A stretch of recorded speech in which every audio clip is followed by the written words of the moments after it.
अस्सलाम वालेकुम। मैं हाफिज़ शाहिद मुनीर हूँ और मैंने चंद दिन पहले ये पेशीन गोई की थी, जबकि अभी तक कोई भी पाकिस्तान तहरीक इंसाफ का जो लीडर है अभी मुकर्रा नहीं था, उसने पार्टी नहीं छोड़ी थी।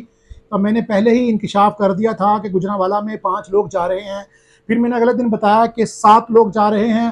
तो लोगों ने फेसबुक के ऊपर मजाक उड़ाना शुरू कर दिया, तंज शुरू कर दिया, शिकायतें शुरू कर दी कि ये आप झूठी खबरें फैला रहे हैं। फिर मैंने ये भी पेशीन गोई की कि गुजरांवाला में 3 बाप बेटे जो पाकिस्तान तहरीक इंसाफ में शामिल हैं सब छोड़ जाएंगे। उनमें से आज एक बाप बेटा पाकिस्तान तहरीक इंसाफ छोड़ रहे हैं। उनका नाम खालिद अजीज़ लॉन है। पाकिस्तान तहरीक इंसाफ के हल्का PP 64 से वो उम्मीदवार हैं और उनके वालिद भी यहाँ पर MNA रह चुके हैं। पाकिस्तान पीपल्स पार्टी की तरफ से बड़ा सियासी घराना है। शहर के वस्त के अंदर उनका घर है। गुजरांवाला DC ऑफिस के बिल्कुल बिलमुकाबल उनका घर है, लॉन हाउस के साथ। अब आज वो पाकिस्तान तहरीक इंसाफ छोड़ चुके हैं अपने बेटे समेत। उन्होंने ऐलान कर दिया है। खालिद अजीज़ लॉन वाहिद शख्स था जो सबसे पहले गिरफ्तार हुआ। धुल्ले पुलिस ने इसको गिरफ्तार किया।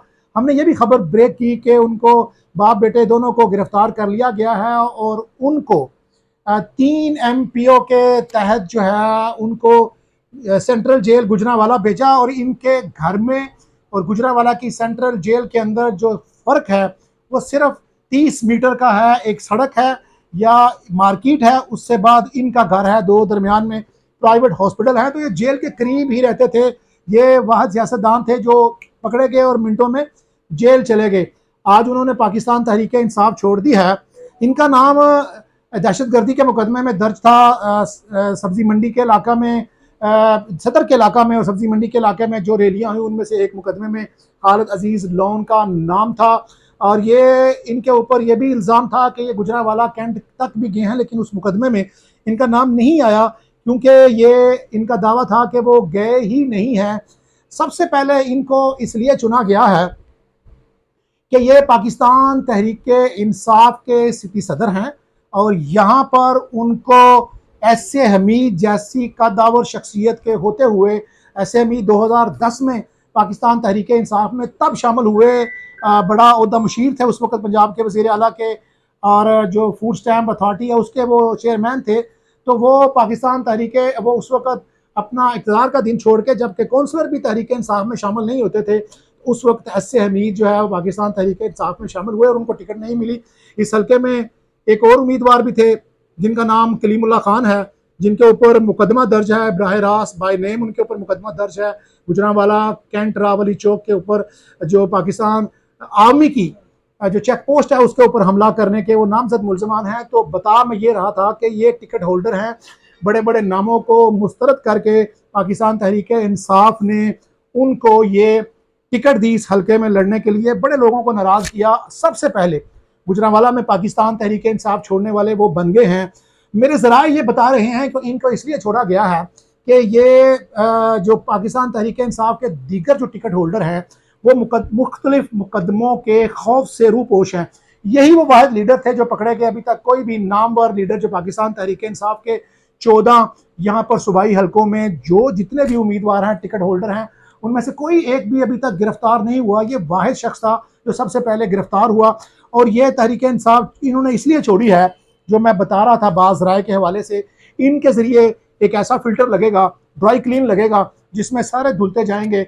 और आप देखेंगे कि आज की प्रेस कॉन्फ्रेंस के बाद गुजरांवाला में हमें रोज़ प्रेस कॉन्फ्रेंसें मिलेंगी जिसमें पाकिस्तान तहरीक इंसाफ के कौमी असम्बली के जो टिकट होल्डर हैं, जो साबिक इलेक्शन लड़ चुके हैं या अब जो हैं, ऐसा लगता है कि एक मुकम्मल गुजरांवाला ज़िला से अब सफाया हो जाएगा। जो नाम 5, 7 और 6 पर आके ख़त्म हुई थी, अब बहुत कम लोग रह जाएंगे इस मुकदमे के अंदर, जो कैंट के अंदर दहशतगर्दी का मुकदमा है। एक ऐसा टिकट, एक पाकिस्तान तहरीक इंसाफ का एक ऐसा रहनुमा भी है, इसका नाम रिजवान सियाह है।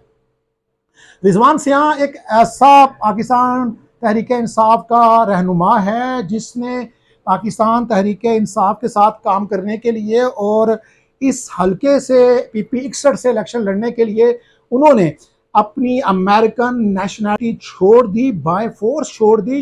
अमेरिकन एम्बेसडर ने उससे पूछा कि वो क्यों छोड़ना चाहता है, लोग तो तरसते हैं, यहाँ से लोग भागते हैं। तो उन्होंने बताया कि मैं खान की मोहब्बत और खान के प्यार में यहाँ पर आया हूँ, और अगर आप बाय फोर्स आप अमेरिकन शहरियत छोड़ते हैं तो आपको जो है सैकड़ों डॉलर जो हैं वो जमा कराने पड़ते हैं। हमारे ज़राए बता रहे हैं कि 26 लाख रुपया फीस इन्होंने जमा करवाई रुकनी नेशनैलिटी, अमेरिका की नेशनैलिटी छोड़ने के लिए, जिसके लिए लोग मारे मारे फिरते हैं। इस मुल्क से जो भी लूट कर भागता है उसकी ख्वाहिश होती है कि वो अमेरिका चला जाए या बरतानिया चला जाए। तो रिजवान सियाह वाहिद यहाँ पर पाकिस्तान तहरीक इंसाफ के रहनुमा थे जिन्होंने नेशनैलिटी छोड़ी, बड़ा बिजनेस छोड़ा और यहाँ पर आए। और जब गुजरांवाला में जेल भरो तहरीक शुरू हुई तो सबसे पहले जो गिरफ्तारी दी उन्होंने दी और अपने साथियों को साथ लेके गए, और जेल में जो उनके लोग बंद थे उनके घरों में राशन उन्होंने पहुंचाया, और वहां पर मौजूद जितने भी लोग थे उनके लिए जो भी राशन आता था, खाना आता था जेल के अंदर, जेल भरो तहरीक के दौरान जो जेलों में थे, और थे भी ये गुजरांवाला से बाहर उकाड़ा जेल में थे, और जब इनको वहां पर जितने भी लोग थे उनको भी ये खाना देते थे। इतने साहब हैसियत हैं। अब देखना यह है कि रिजवान सियाह जिन्होंने अमेरिकन नेशनलिटी, मैंने जैसे बताया कि बचेगा यहाँ पर अब कोई भी नहीं, सारे कोई पीपल्स पार्टी में चला जाएगा और कोई काफ लीग में चला जाएगा, चूँकि नून लीग में यहाँ पर एक ही जगह है जहाँ पर अशरफ अंसारी ने हल्का खाली है, जहाँ पर अशरफ अंसारी इस साबका दौर के अंदर तहरीक इंसाफ के अलाइज बन गए थे। पार्टी तो उन्होंने नहीं छोड़ी थी लेकिन अपने मफादात वो उठाते रहे। अब वो एक वाहिद हल्का है और उस हल्के से ऑलरेडी मरियम नवाज खुद इलेक्शन लड़ रही हैं।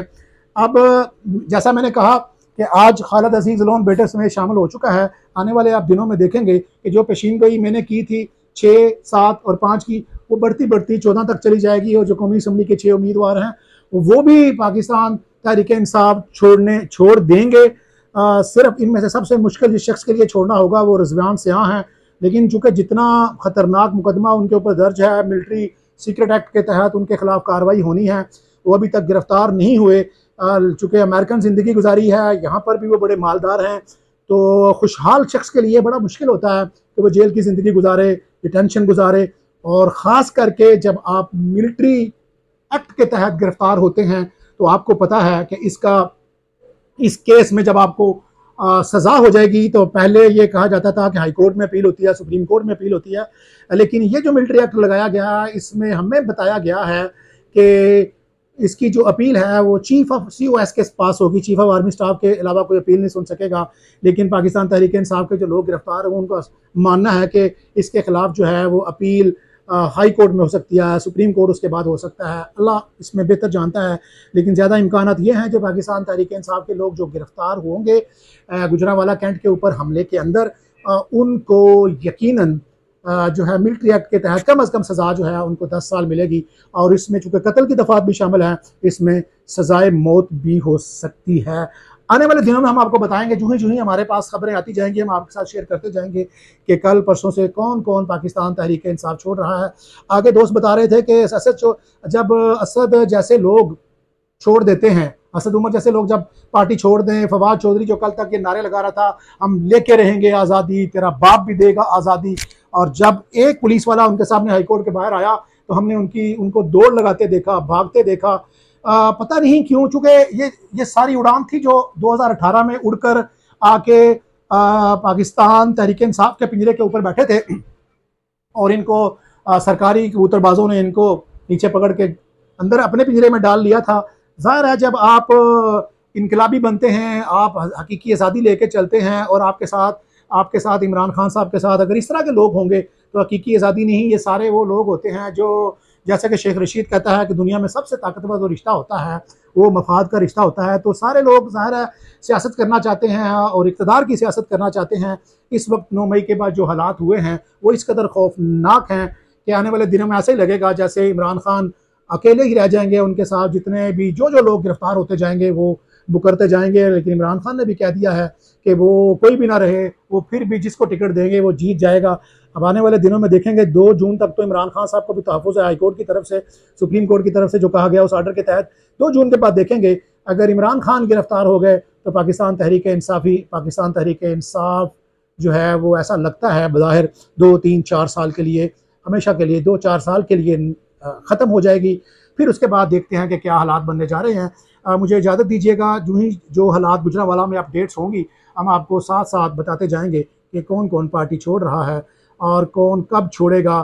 चूँकि सारे भागे हुए हैं, खालिद अजीज़ लोन के ज़रिए जब रब्ता होगा तो ऐसा लगता है कि सब के सब पार्टी छोड़ने को तैयार हो जाएंगे, क्योंकि कोई भी अपनी ठंडी गाड़ी, ठंडा घर और अच्छे खाने छोड़कर मिलिट्री एक्ट के तहत गिरफ्तार होकर सारी उम्र जेल में नहीं जाएगा, क्योंकि ये एक सियासी लड़ाई है, कोई मजहबी लड़ाई नहीं, कोई दीनी लड़ाई नहीं, जिसमें सब जो हैं वो गिरफ्तारी दे दें। हम सब महातीर मोहम्मद बनना चाहते हैं लेकिन गिरफ्तारी से डरते हैं।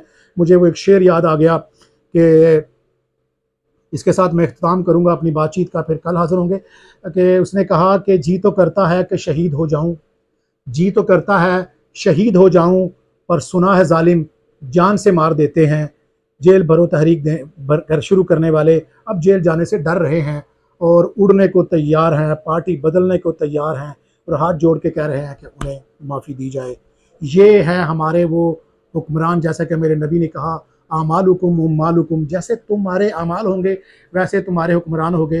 पाकिस्तान तहरीक इंसाफ के वर्कर के साथ यकीनन बड़ी ज़्यादती होगी, जो बड़े जज्बे के साथ इस जमात में शामिल हुआ और इस हमलों में शामिल हुआ, कि शायद वो हम BA के अंदर एक नसर हमने पढ़ी थी जिसका न्यू डे सादत हसन मंटो के नावल से लिया गया था, न्यू कॉन्स्टिट्यूशन, कि वो एक टांगे वाला समझता था मंगू कि तब्दीली आ चुकी है, लेकिन तब्दीली कोई नहीं आई। थर्ड वर्ल्ड मुल्कों में ऐसे ही होता है कि जहाँ पर मिलिट्री इस्टेब्लिशमेंट होती है वो बहुत ताकतवर होती है, और पाकिस्तान की मिलिट्री इस्टेब्लिशमेंट तो एटमी मिलिट्री इस्टेब्लिशमेंट है।